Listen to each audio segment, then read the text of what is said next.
it is my honor to be here today with my main man, Ivan Wiener from the Albuquerque Film and Music Experience. And I think I already just butchered your name, Ivan. Yeah, that's okay. It's like Ivan Wiener, like a hot dog, Wiener. So comes from Vienna, Austrian. Had a tough time growing up, but it wasn't too bad. I'm here now, turned 50 this year, so I survived all these years with that last name. And survival is what's important, right? No doubt about it. You can imagine grade school, middle school, high school. Man, rough times. So why don't we start out with our public service announcement? The first steps that we do is I touch our keyboards today. Our sponsor over here in Washington is Purell. And we're going to thank Modesto for being on board and making sure everybody's staying safe and clean hands and plenty of hand sanitizer.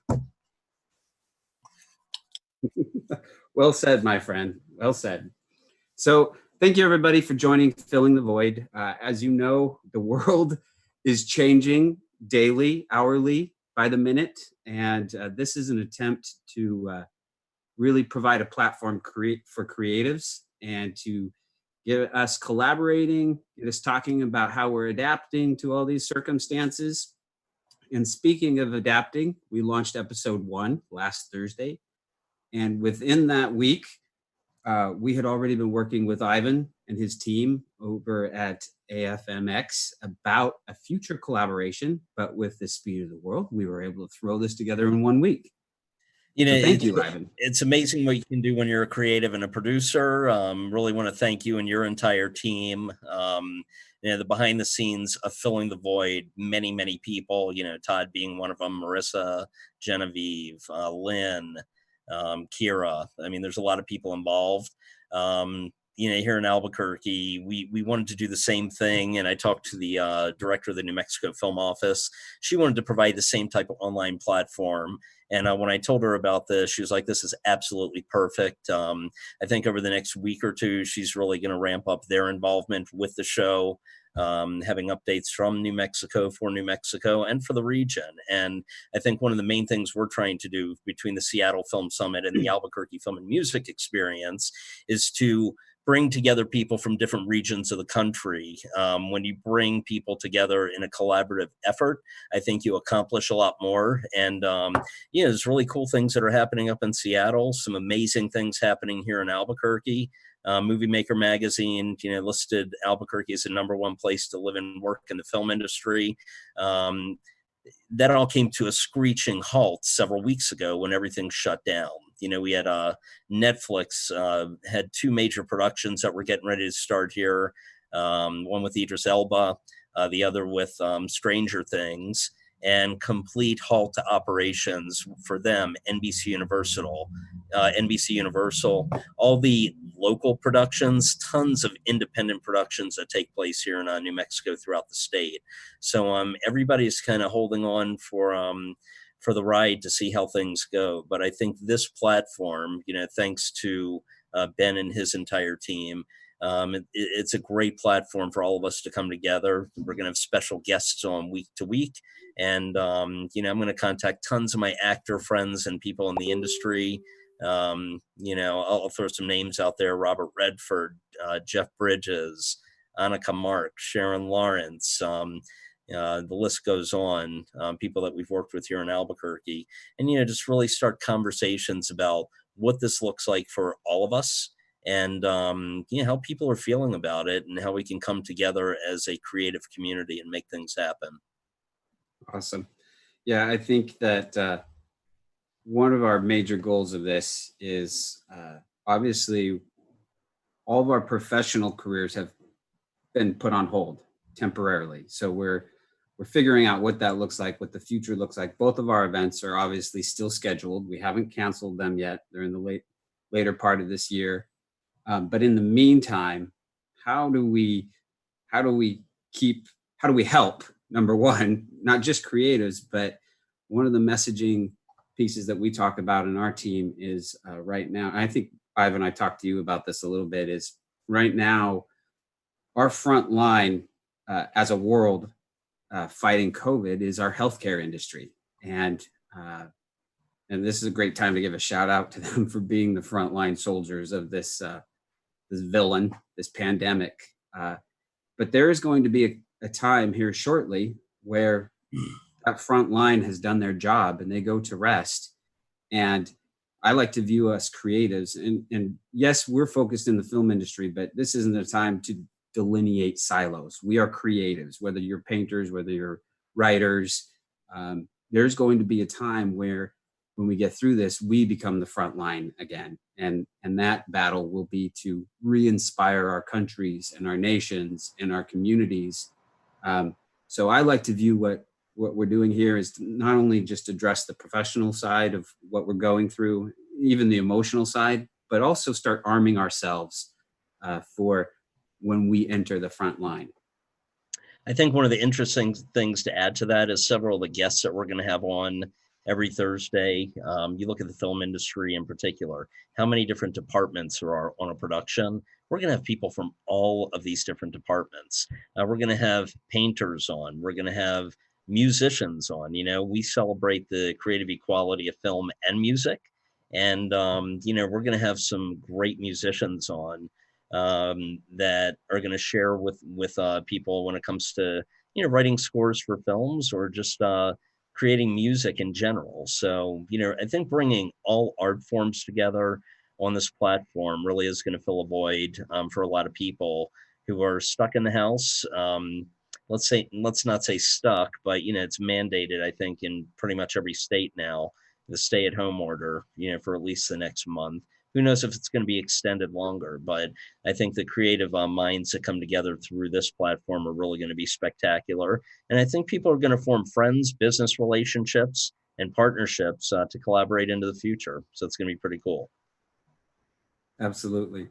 Absolutely. And so I'm going to do a little bit of house cleaning here real quick, just to add to what Ivan has said. We've got our thoughts about how we want to try to enable this community to provide inspiration, but currently, and as we know, we're adapting and evolving daily. But if you have ideas, like anything that you are doing in your community or with your circles that is inspiring you and your creativity, or things that you want to talk about, and we'll put this in the chat or in the description, please send your ideas to fillingthevoidsubmissions@gmail.com, and we'll be filtering through those and talking about the ideas that you guys have and the questions that you guys have. Ivan mentioned earlier, we've got this great team, and what I love about this team is that they're just on the boat to help however they can, and that's the Marissas and the Todds, the voice of God that I like to call him. Todd, voice of God, you want to speak up? Say hi. Hi, Ben. How you doing today? Hey, look at those pipes. You have a great live stream voice. Let me tell We're good, brother. Yes, I've been told I have a face for radio. That's right. He's got the pipes, man. But I wanted to call out Lynn, and her company, Little Dog Communications, has really sponsored this. Last week it was Marissa's company, Slogger Foods Creative Media. Look these guys up; they do great work. If you need any copyright or messaging, that's Little Dog Communications. And any future video production work here in Seattle specifically, Slogger Foods Creative Media, I do all my work with them, and they're amazing to work with. So that being said, where do we want to, oh yeah, another thing, here at 12:15, so we're about 6 minutes away, we're bringing in our first two guests, which is Rebecca Cook and Shannon Halberstadt. And they are leaders of local organizations. Shannon is the CEO of Artist Trust. And in that segment, kind of between 12:15 to 12:30, we're going to really be focusing on like creative economy, like the impact of organizations. What are we doing? What are the resources for us to find help while all of our productions are frozen? And then after them, we're going to bring in Derek Johnson later, and he is going to talk a little bit about this cool festival idea he's put together called Couch-a-Thon, and all proceeds are going to unemployed crew members right now. So that's kind of the layout, and we may have a couple special guests, surprise guests that come in at the end of it, and then we'll close up pretty promptly about 1 p.m. Ivan, you want to add anything to that? Yeah, I have a question for you. So I'm going to start off with all the questions, just so all the viewers here in New Mexico know what Seattle Film Summit's all about. Why don't you give them a quick 3-minute description? 3 minutes. All right, 2 minutes. Yeah, well, I'll make it 2 minutes. We fired up the Seattle Film Summit in 2013, and it really started out as just an organic thing for our film community. We have a smaller film community here in Seattle, but because it's smaller, it's tighter, right? Like we know all the good people to work with, and this was just a real attempt to bring us all together, and it wasn't dependent upon any portion of the film crew. It was everybody. Like, let's let the gaffers talk. Let's let the makeup artists talk. We did that for 2 or 3 years. And then we just realized we had a need to grow and to start bringing in a lot of outside voices, people from LA, people from Canada, New York, larger markets, which is now officially New Mexico too. Actually, it's been New Mexico for a long time. We're just so far away, we don't think about it. But now, as of 2017, we decided to turn it into a micro market. And that came from our team's visit to AFM at Santa Monica, where thousands of filmmakers fly in from all over the world, and they're pitching to producer reps and distributors, hundreds of them. So it's like a big market.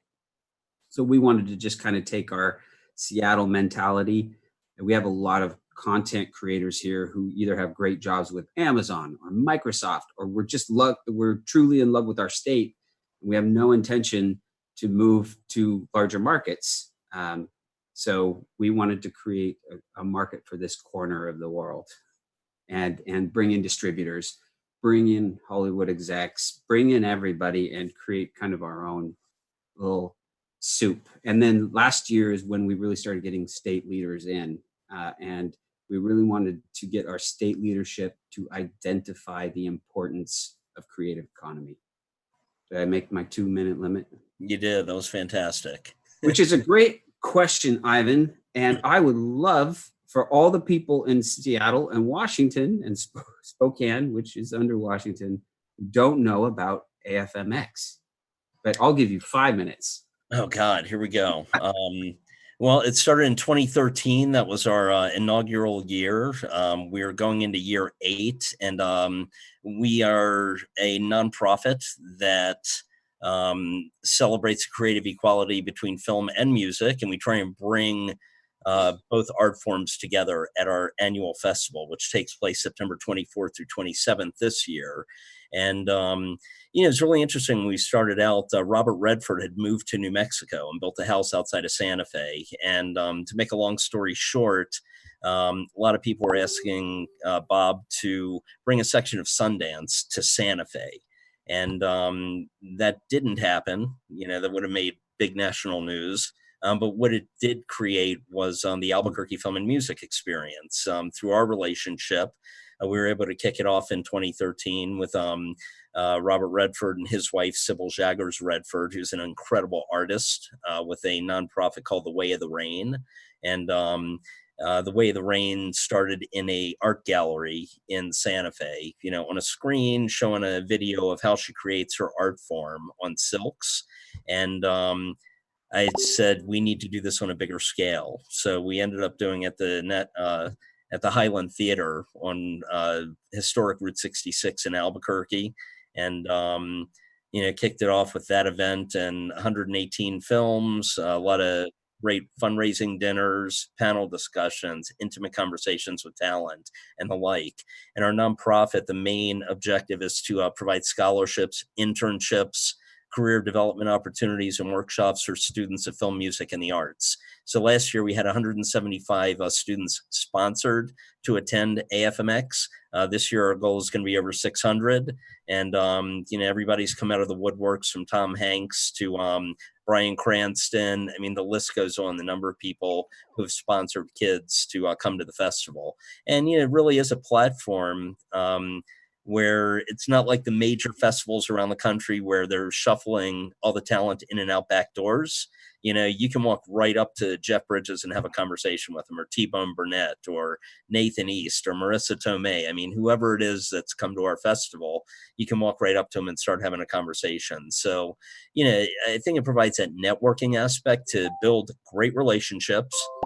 And once again, you'll hear me say collaborating into the future a lot, because we want to bring musicians, filmmakers, every department within those industries together to support one another and work with one another and add to that creative economy and, make a huge social impact. So big announcement that we made this year, and more information will go out, as our relationship and partnership with the University of New Mexico. Their film and digital arts program really is one of the top in the country. So we're going to be taking a lot of the festival onto campus and into classrooms. And we're actually moving our headquarters into the Aperture building that is owned by University of New Mexico. It just happens to be next door to Albuquerque Studios, owned by Netflix as well. So some major, major things happening here in New Mexico and Albuquerque in particular through AFMX. I will cut myself off now. I could talk all day. I love it. And it's inspiring. So way to take your model and evolve it into something that is really relevant and helping students and really focusing on education. So congratulations. Yeah, thank you. Thank you. Yeah, this is going to be a great partnership. So I'm very excited to work with you and your team and bring both of our worlds together and the communities together. And I can guarantee everybody watching and tuning in week to week is going to find great information, something fun and entertaining. But you're going to see different organizations and people that you can reach out to and start that collaborative effort as well. So that being said, while we're holding for Rebecca and Shannon, are you a creative, Ivan? What do you like to do?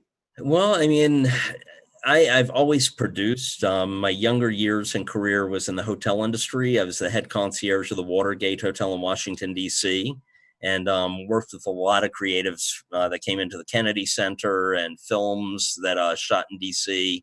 So I got to build a lot of relationships within the creative community and lots of production companies from L.A. and New York and Chicago. And I ended up doing a film festival and producing movies and documentaries and commercials. And, a lot of producing is just like concierge work, being able to know where to find the resources, bring them together for a really great result.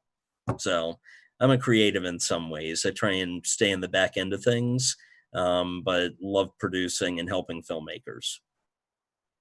Awesome. So you're not enabler. You like to help build other. You're a connector. I'm a connector, yeah. So whatever industry within entertainment, I've been in a really fortunate position to build a lot of amazing relationships, to make phone calls, to make things happen, and really love what I do. Absolutely love what I do. Awesome. Yeah. Well, I can tell because you're always quite happy when you're on the phone. Yeah, try to be. During these times, you got to have some type of happiness somewhere, Me, my family, and my work. Those are my two things. Ben, looks like someone has joined the stream. Woo! It's Rebecca. Hi, this is Rebecca. Hey, Rebecca. I'm Ivan. Hello. I've been enjoying it so far. Thanks for inviting me in. Thanks for agreeing to join us. So, Rebecca, I'm going to give you a slight introduction, but then I want you to expand upon it. Rebecca is, from what I understand, the vice president of the local IATSE 488. Is that the number? Mm-hmm. Yeah. And also the president of the Spokane Film Project, correct? Correct. That's a recent addition. And she is a community outreach for Washington Filmworks and on the state film leadership council. She's basically the advocate for film in Washington, as far as I know. I'm definitely a girl who can't say no to advocating for film. Well, you're in the right place then. So go ahead and take it from there. Tell us a little bit, and not just the official stuff, Like one of the things that's important about, I think, this live stream is that we strip away a little bit of the formality and just get a little real. So if you're open to sharing, I just want to know a little bit about not only what you do, but the impact of COVID on your day to day. Sure. Well, it's been really interesting because from a IATSE 488 perspective, which is basically the film crews of the Pacific Northwest, we were pretty slow already. I haven't had union work since December, which isn't uncommon because it's hard to film up here. Much better in New Mexico this time of year, I hear. But normally this is the time we'd all be going back to work. So it's kind of a weird, you've been budgeting and, trying to deal with unemployment if you had to, or, what little work there is, which it was a tough year for us in general last year. We haven't had a television series since Z Nation and Grimm. So it's been, I shouldn't say that. We've had some Netflix series, but they're lower budget than those major network series for sure. So it was kind of rough already. So there was already this concern about when the work was coming and would it be lower budget?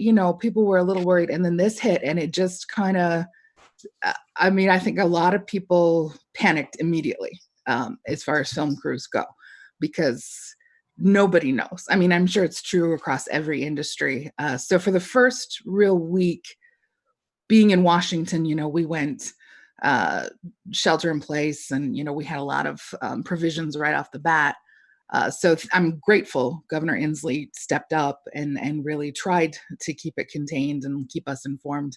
But I think there was just some immediate panic there. So the first week was all about what are the resources we have? What is our industry doing? What can we tell our members? What's the unemployment was a huge thing. I spent probably 3 days just diving into every bit of research I could find on Washington State unemployment and what the CARES Act was doing for it. So that was kind of the first week and the impact it had, and just trying to keep people calm and say, we're going to get through this. The union itself, we always have, we had some really good years there where we saved up and made sure we'd be okay. And we're trying to figure out how, we can use those resources to help our members, dues forgiveness, or if we can ease the burden there. And International's really given us some opportunities there. And they're figuring it out. The way health insurance works for us, you get basically a big account, and every day that you work for an employer on a union contract, they put money into that. And then you have this account to pay for your medical benefits.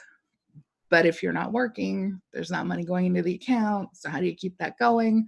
You have to pay for it yourself, all those little things. So we've just been trying really hard to stay on top of those. And I will say it's really nice to be part of an international organization who has taken this very seriously from the beginning.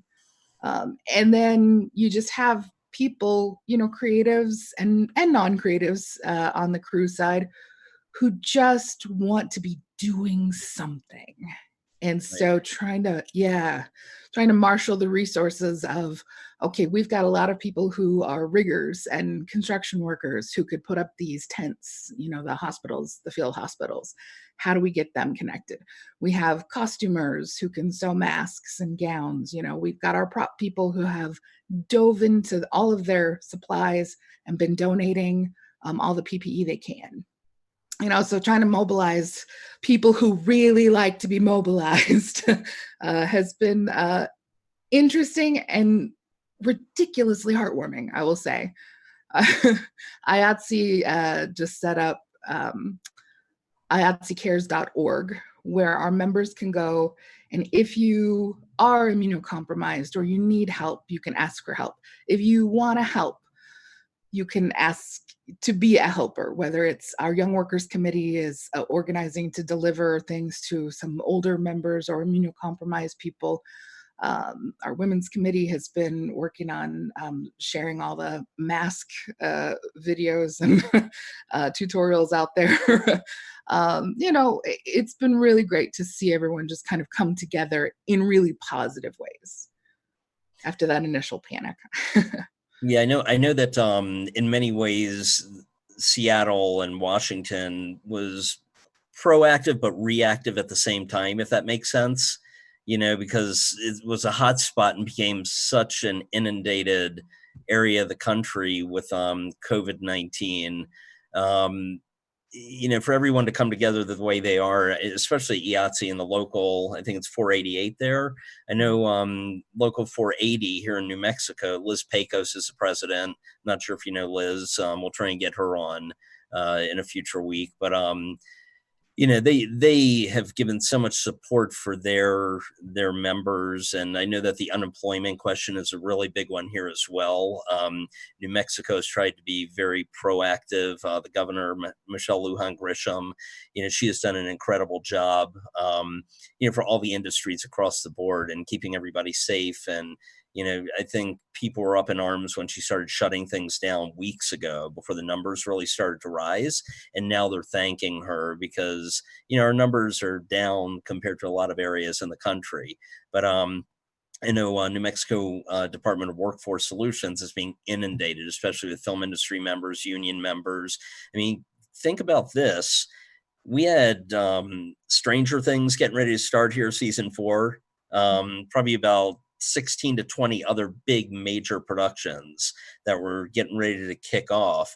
And all of a sudden it's like somebody took the axe and wham, everything comes to a standstill. So, thousands upon thousands of members here in New Mexico of the union, and people who are not members of the union, individual independent contractors, self-employed and the like, everybody is feeling the effect. So I think talking about that, check with your state as well as city resources on their websites, in terms of unemployment. There are small business administration loan programs out there for self-employed and independent contractors. Make sure that you're searching these things out. Unfortunately, the federal government is not getting money out to every state as quickly as they should. So, I know a lot of small businesses here in New Mexico. I see on social media, everybody with their, arms up in the air, like, why is it taking the state so long to even accept applications for this? The money hasn't arrived from federal yet. So, I think everybody has to take a step back, be a little calmer, at the same time, be persistent in their thought process of following the websites necessary to see where the money is and when it's coming in. The governor here assures everybody that they'll know when that money is here and the application process opens. So, we are all in this together from state to state, and, just hearing, what you've gone through with the union there and, the governor and the action that's been taken. I think we learned a lot from that and what's happening in New York and other hotspots around the country. So, let's continue the conversation and support one another. And Rebecca, we have a couple questions for you from chat. First off, Kira and Abby both say they love you and they're glad that you're on today's stream. Genevieve asks, Rebecca, can you speak to IATSE's COVID-19 insurance and relief decisions that are made at the global and national level versus the regional level?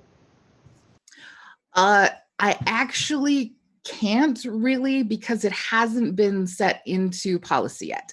I know they are working really hard on getting some kind of extensions or relief for your deadlines for insurance. So no one's going to be kicked off their insurance right now. That's really what they're trying to work out, what exactly that policy is going to look like.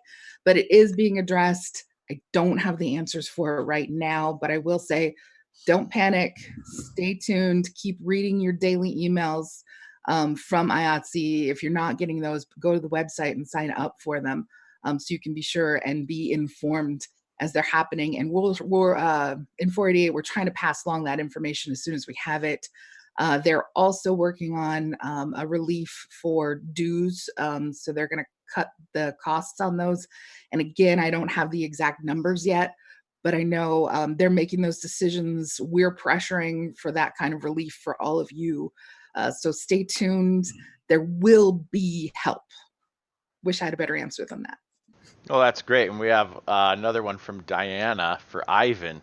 Do you have any indication when productions are going to start back once we get to the downside of the curve? I mean, everybody here in New Mexico wants to get the productions started as soon as possible once you reach the downside of a curve like this. But I think, the governor's watching really closely on what's happening with this and how it's spreading. As you know, productions in general, when you bring hundreds of people together for a movie set or the like, everybody's in close quarters all the time. So we need to be really careful about that. Right now, stay-at-home orders in place through April 30th. Who knows if it's going to be extended? We are playing it day by day here in New Mexico, and just taking the lead of the governor, as well as Mayor Tim Keller here in Albuquerque. He has been absolutely incredible in keeping the public informed, and the safety measures that the city is taking has been really key. So I think right now everybody's more concerned about being safe and flattening that curve and trying to get through this as a community. And when we get back to work, we get back to work. Hey, on the topic of resources, Todd, could you flash up that graphic for the next CARES workshop?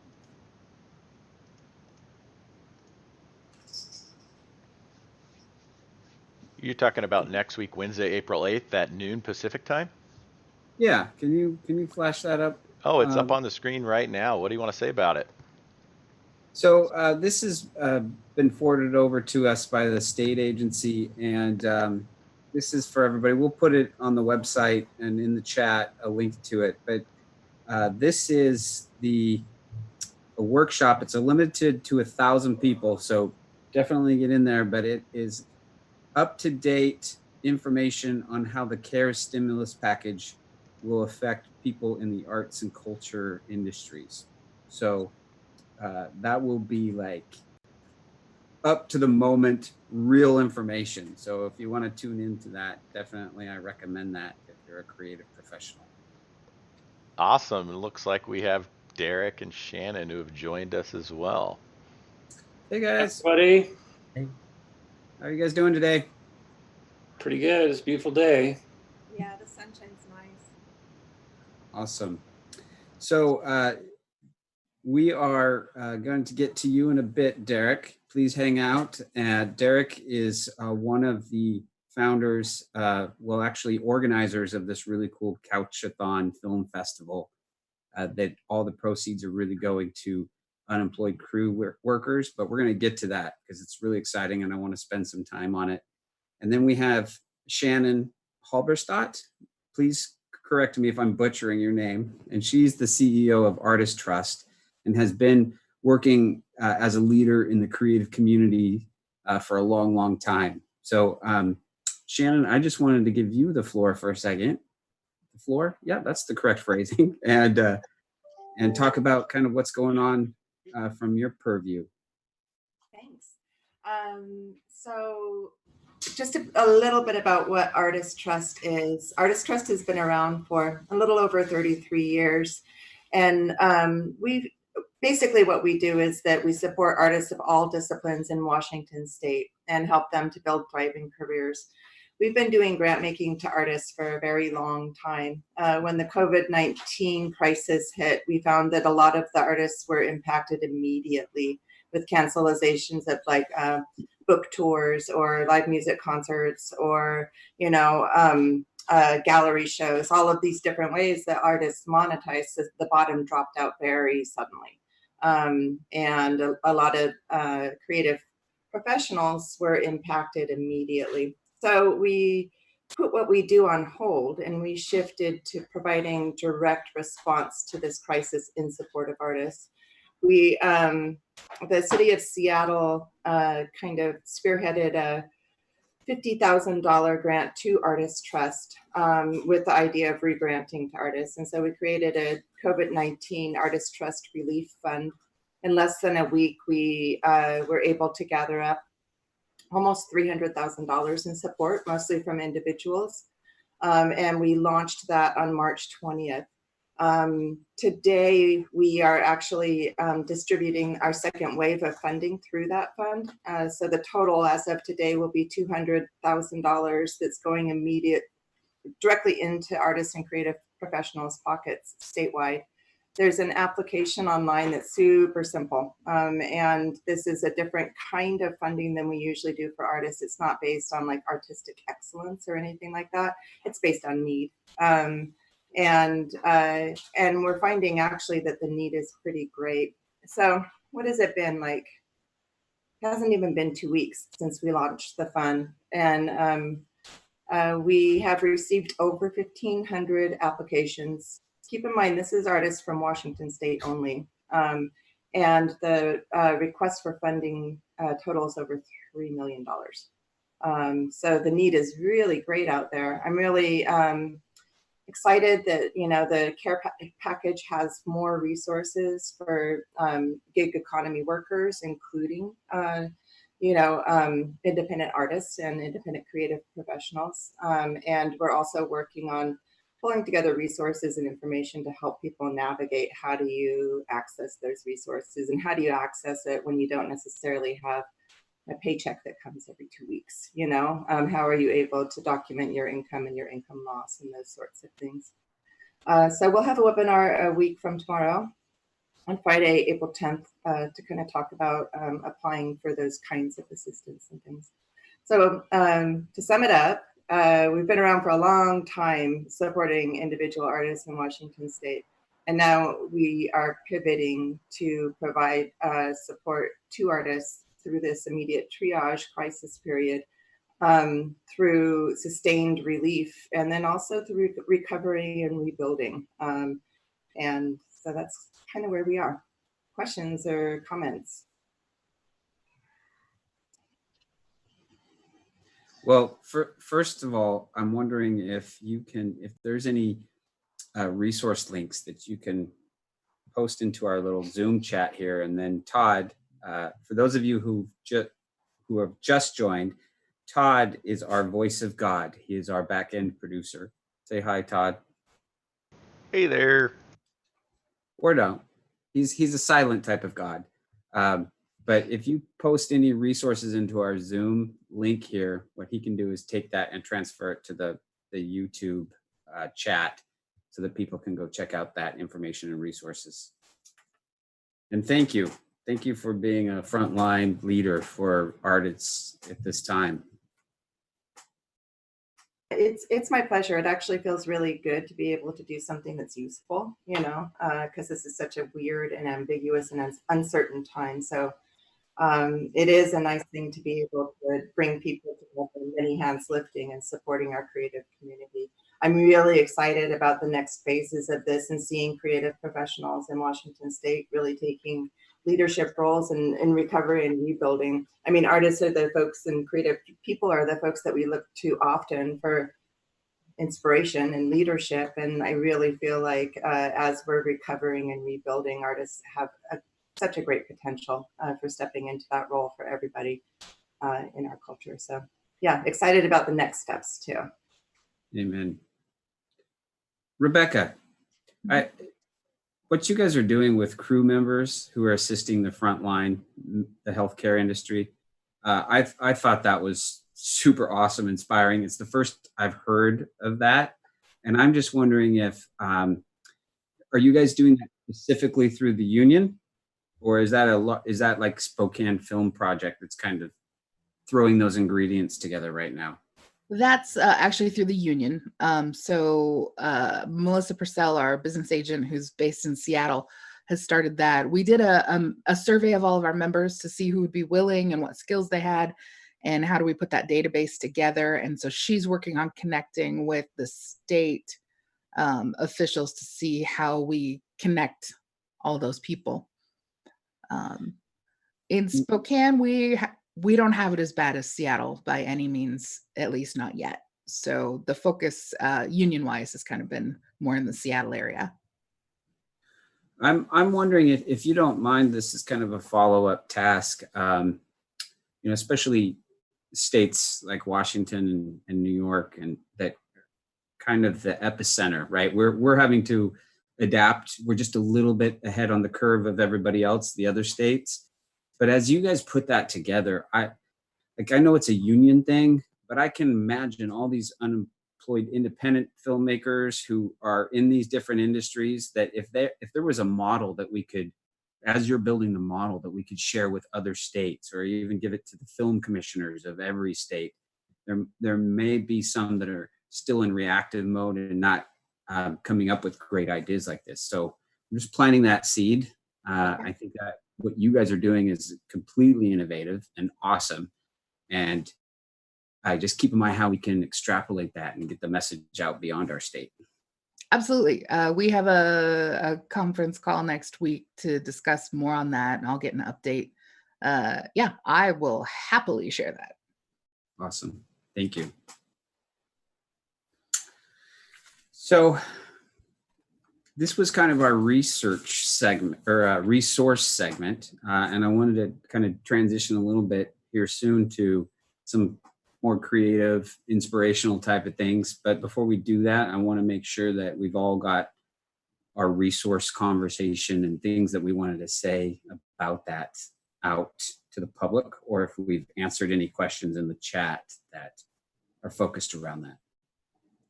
In case it hasn't, I don't think it's been said already, but Washington Filmworks has put together the most comprehensive resource guide that I've seen. King County has also done a great one, but Washington Filmworks for filmmakers specifically, on their website, they have an amazing list of resources, and you can certainly add to it if you have any that aren't on there. I'd recommend checking that out for Washington. And same here in New Mexico, the New Mexico Film Office. You can go to nmfilm.com. Has a listing of resources for filmmakers, whether union or non-union, as well as businesses that are affiliated in the film community here. So they have a great website, and they're available to answer any questions as well that anybody should have, not only here in New Mexico, but other areas of the country, with people thinking about coming to New Mexico to film. And once again, we're just in an unknown area of timing of when things will get back up and running. But any questions about New Mexico and filming here, they're definitely available. Same with the Albuquerque Film Office. Awesome. So Rebecca and Shannon, I would love for you guys to stick through the rest of the ride with us, but I want to give you the permission that if you need to go, you're welcome to. And thank you so much for reporting in and kind of letting us know the state of the union and your specialties. I got nowhere to be. Awesome. Because we need you guys to stay with us, just from a morale perspective. So I talked to Derek the other day. I think it might have just been yesterday. Is that correct, Derek? Or 2 days ago? Yesterday, yeah. Mm-hmm. And Derek reached out to me, and I just love what him and his team is doing. And so I'm not going to give it any preface. I'm going to let you go, Derek. So the stage is yours. Well, thank you, Ben. First of all, I also wanted to say thank you for doing this series. As you know, I work in the local film community, and I've already heard back from some friends on how comforting it is to have you bring these important voices together. So I just wanted to say thank you very much for that. This is very important work. And so anyhow, I guess the story starts out just a little over a week ago. Everybody was scrambling, and a couple of buddies of mine, Devin Andrew Huber, who runs Strange Trail Productions, he contacted me and Dominic Bavero with Northwest Camera Company, and he said, "Hey man, I wanna help somehow. What can we do?" And so we started talking back and forth about different possibilities. What can we come up with? And then so Devin was like, "How about if we do a film screening? That's something we can do online." And I said, "Well, yeah, actually, that'd be pretty cool. Maybe we could do it as a fundraiser, and I'm sure we would have an abundance of content out there that we could access." And so we just basically went heads into it, and we've been working on this thing day and night. And we had our first night last night, which was very successful. So we've tied in. We have a few other partners. We have a streaming partner, 7th in LA, with David Anthony. He's handling our feed, so everything is been tested and running smoothly on all different devices. We've got Sam Tilford, who's a assistant programming producer, so he's helping with a lot of the publishing. And we also have Andy Volk, who's our programming manager, and he's kind of taken the lead on curating the film selections. But we're all doing that, but he's certainly the lead on that part of it, because this has just been a massive effort to pull off in such a short period of time. So we have 2 more days of this project for the first week. Tonight we're going to be screening between 6 and 9. And then we also have tomorrow night, we'll have another screening, and we're doing shorts and 1 feature to finish off the evening. So let's see, how does this work? So what we're doing is we're planning on doing a second week, because we basically built this whole platform. Everything is set up. This is within just a little over a week, we put this together. So we're asking for submissions from filmmakers. We have everything set up on the website. And what happens, so with the submissions is, normally you have to pay to enter a film festival. So the submission is for free.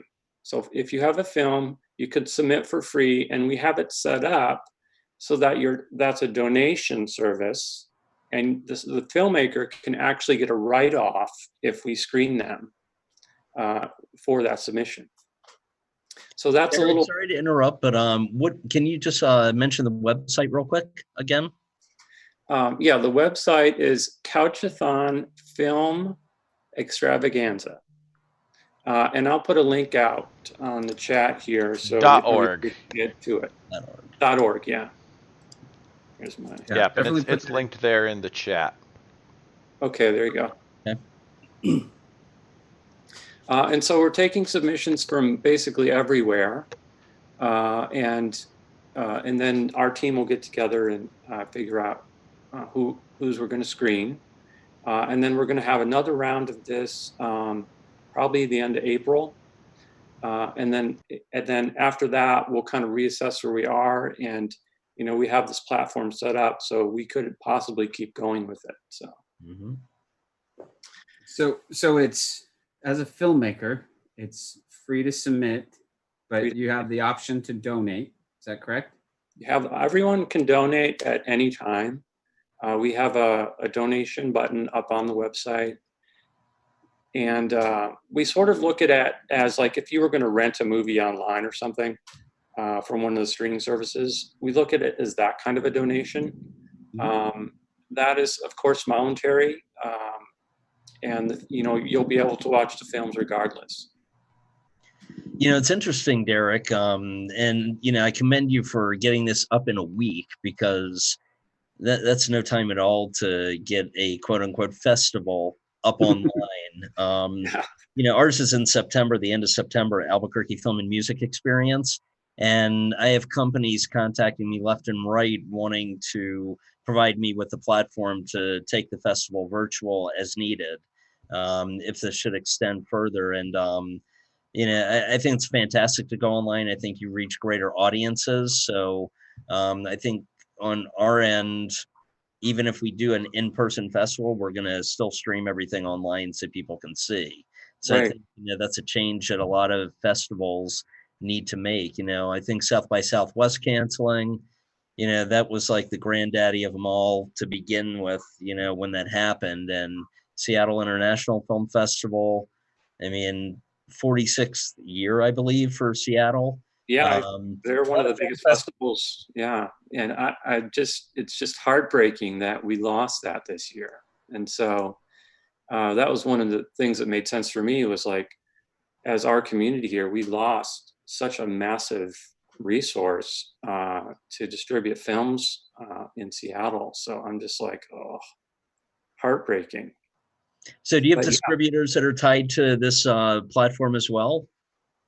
No, currently we're all just grassroots.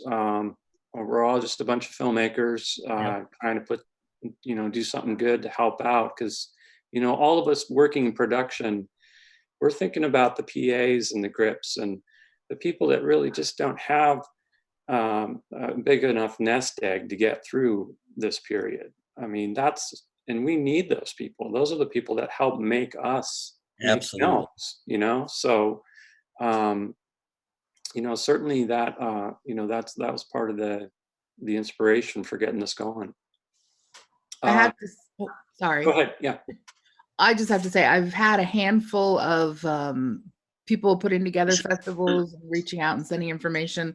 I think yours, hands down, is, I don't know, just the coolest concept. You've made it so easy for people to get involved. It's so accessible. You've just done such a nice job with it. I hope everyone checks it out. Thanks. Yeah.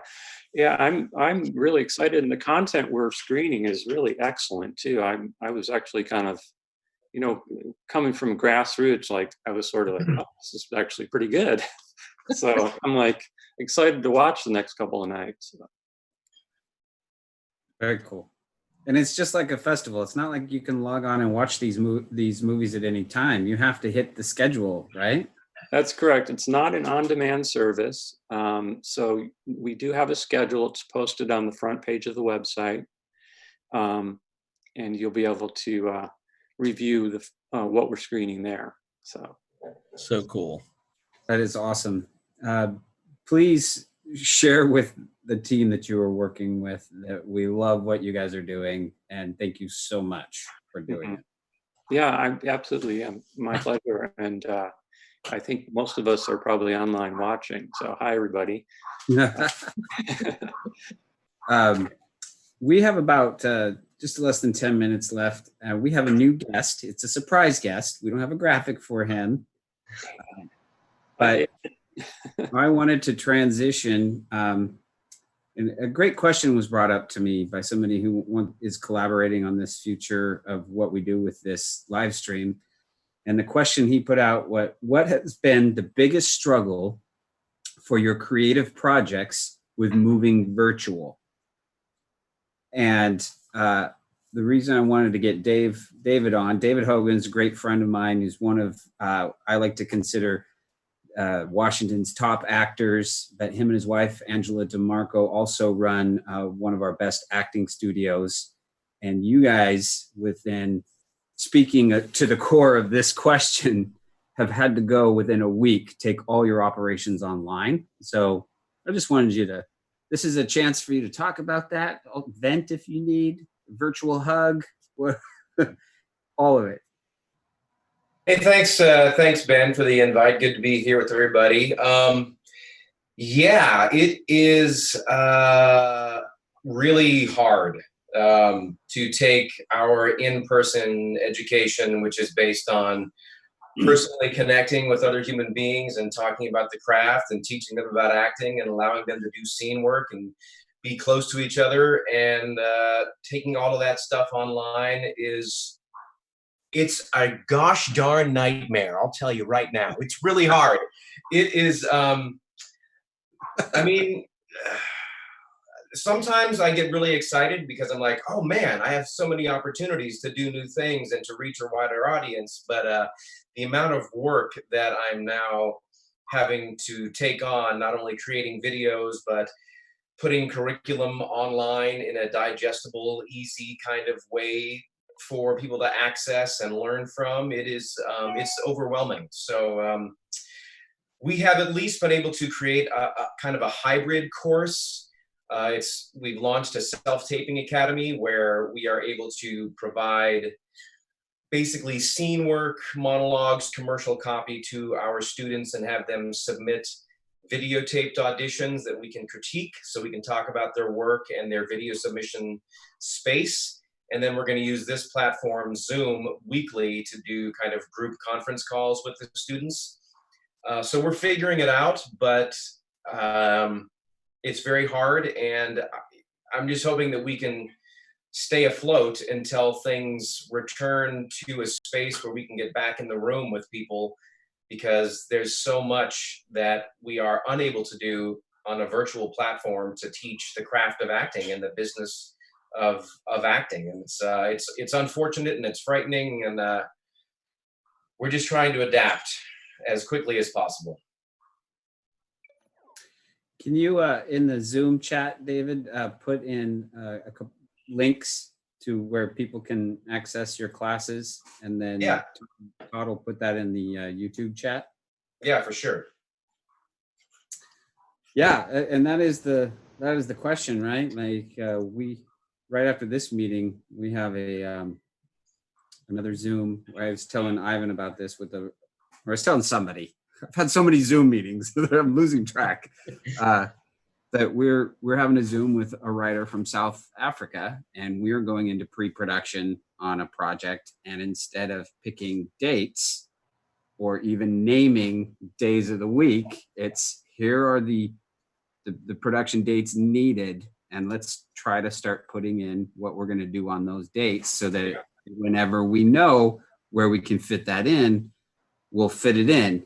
But right now, I feel like it's important to be running forward with projects that you have in any way possible, not just because we need to get the creative work done. We talked about up front, like we're going to be on the front lines of raising the morale of this country again soon, but just to give us something to do so that we don't kill everyone in our household. Amen. Amen. Yes. So for those of you in chat, or those of you who are doing these unique things, David's taking the studio online. Derek is giving us an online film festival.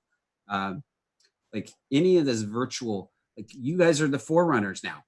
So you now have an obligation to spread the word of what you're doing to the rest of us, so that we can get up to speed.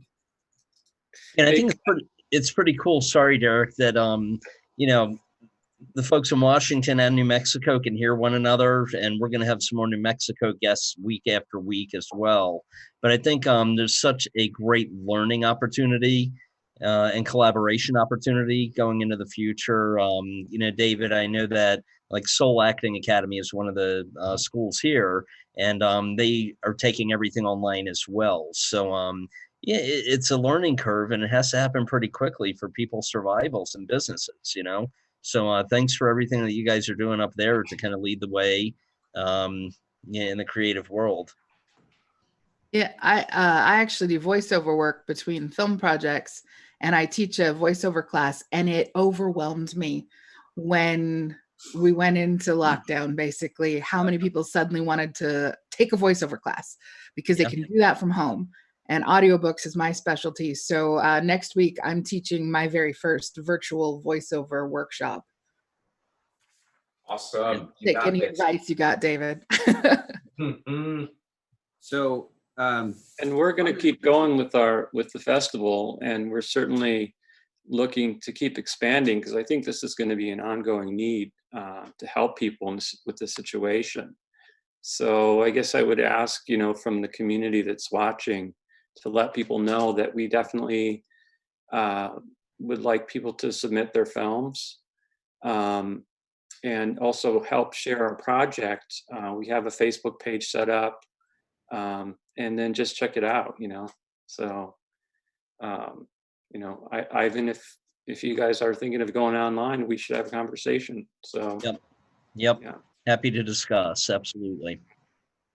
On that note, because we only have a couple of minutes left, I wanted to speak to the voiceover actors, and one of our team members, who's also our sponsor, Lynn Bohart, writes a lot of the summit messaging now, and her company is Little Dog Communications, but she forwarded over a link to me, just so you're aware. I don't know if any of you use Fiverr, but there's now, but Lynn called over, like she sent over a link where Fiverr's looking for voiceover actors. You know, Fiverr is looking for actors. And I know that, you know, Fiverr is its own thing. So read between the lines on that, but it's just interesting how things are adapting.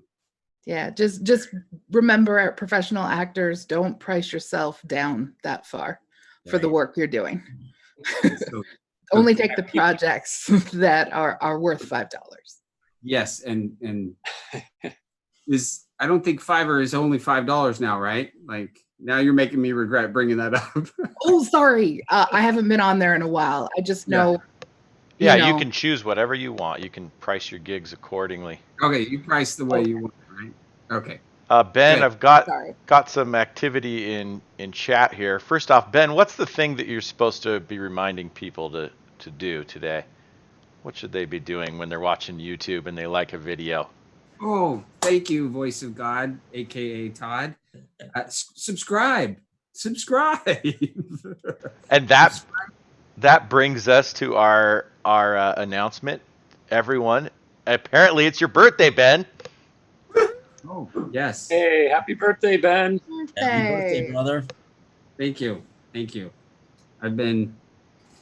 It's at noon. I started with a little birthday whiskey. Now that you're 21, you can finally do that.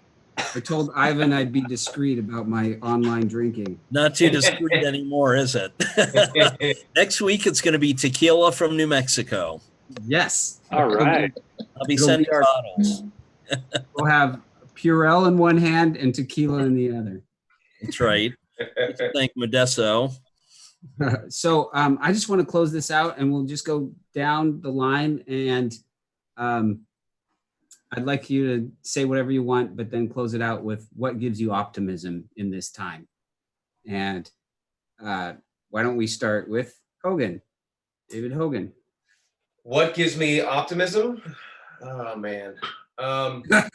We can come back to you. No. I mean, I think that there's a great desire for us to stay connected as a community. And I feel that it gives me a lot of hope when I even go out into my own neighborhood and even if I'm casually or I'm trying to connect with someone from across the street, there is a great desire to have a connection with other human beings, which I think in my line of work, acting is that's at the root of everything that I do as an actor. Is I want to be a storyteller through communicating and connecting with other people when I'm acting.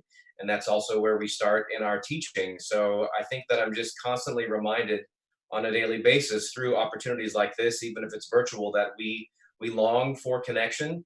And I feel as long as people are smart and are able to stay home and stay safe and can ride through this very unprecedented catastrophe, that we're going to get through this and come through the other side changed, but hopefully different and better.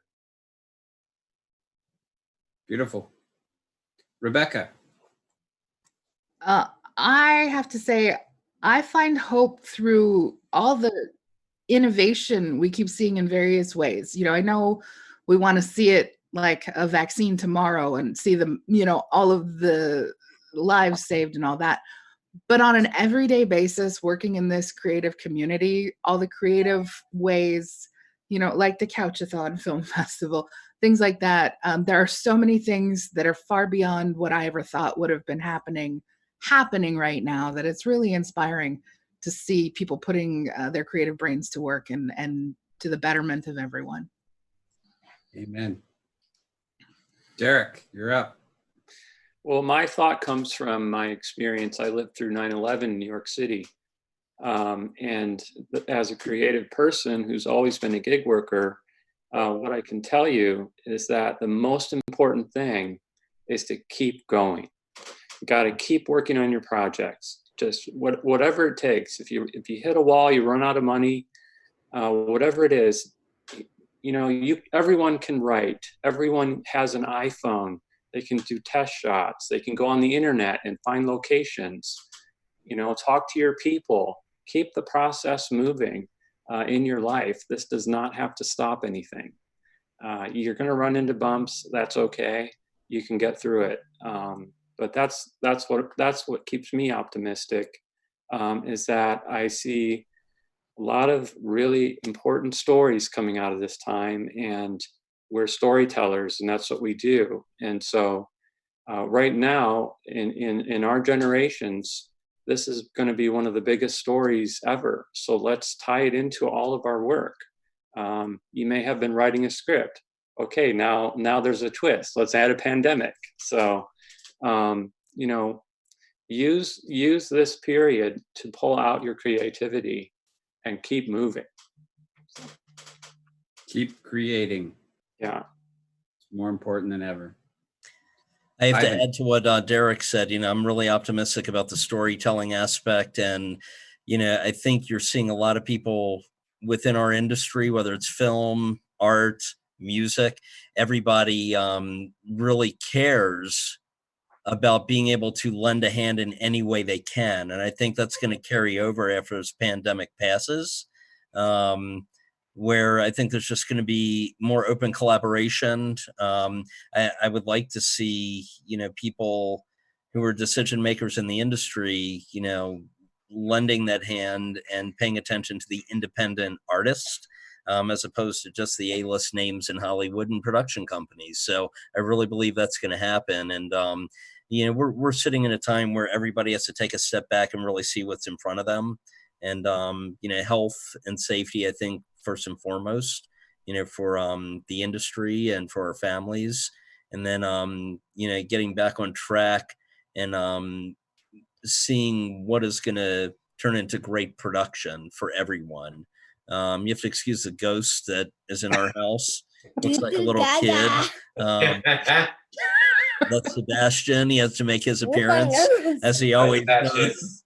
And but you know, I think what's coming off of the technology end and people having to go virtual, like the festival or acting classes, they're going to be recognized by people, you know, higher up in the industry, and I think it's going to open up more opportunities for us all. Amen. With Sebastian there, it was like you were saying this really profound messaging with a laugh track. I know, man. I was trying not to laugh.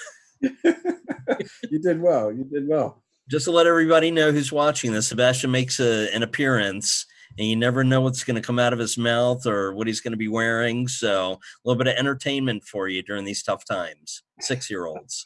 Amen. Amen. Todd, you're the voice of God, but you still have a voice. What brings you optimism? Oh, it's sunny in Seattle. It's looking lovely. It is. I also feel optimistic. I just binged through Ozark last night, season 3. Loved watching that. But a lot of good shows to watch. Blown away. So we're a little bit over. I apologize for that. And thank you guys for being on here. I'm just going to speak for myself. There's something that's come out of each and every one of your mouths that has been really inspiring for me on my birthday. And you've got me a little emotional. So thank you. Thank you for being here. Thank you for being innovators and driving creatives forward. And to the audience, I just want to remind them again, Todd's reminding me via text message, please subscribe to our channel, Filling the Void. We want to grow this. But more importantly, look at that Filling the Void submissions at gmail.com. This is just a small subsection of all the great innovation that's going on. And we want guests, we want ideas, we want to inspire each other as we move forward. And I want to thank again, Lynn Bohart, Little Dog Communications, for sponsoring this. And I want to thank Marissa Fujimoto and Slugger Fuj Creative Media for sponsoring our first episode. And I'm going to hand the floor over to you, Ivan. Well, once again, it's great to be here from Albuquerque, New Mexico. I look forward to this collaboration.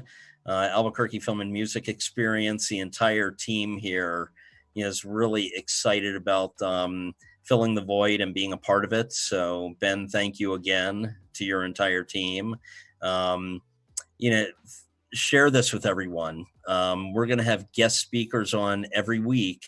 So make sure you're tuning in, put it on your calendar and share it with your friends, whether it's social media or newsletters, and get us those ideas. We're going to be in contact with a lot of our personal contacts to get them onto the show, and a lot of special surprises over the next several weeks. So make sure everybody's tuning in, and let's make this a collaborative effort that's educational, informative, fun, and exciting for everyone.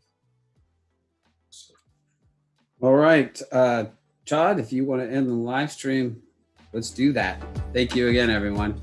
See you next week. Thanks, Ben.